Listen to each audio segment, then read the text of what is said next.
During the 1940s, we knew that the enemy was out there somewhere, and so we watched and we waited patiently for an attack, and we watched from a secret place in these hills called the Highlands Military Reservation.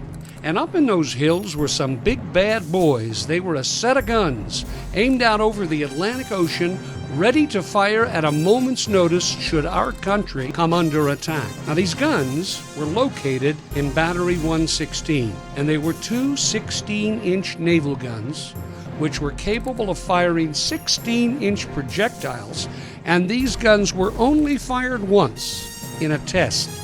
As a result of the test, some houses in the area actually shook and some windows shattered, but they were never fired again.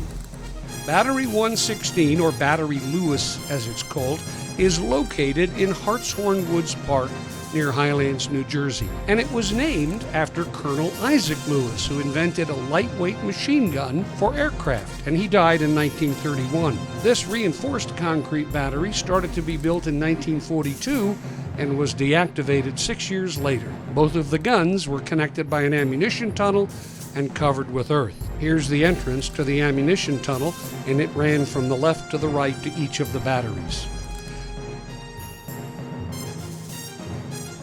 Today, work has begun by the Monmouth County Park System to restore Battery Lewis so that the public can better understand what life was like when these guns and the base were both active and on duty to respond to threats from abroad.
For more information, visit MonmouthCountyParks.com.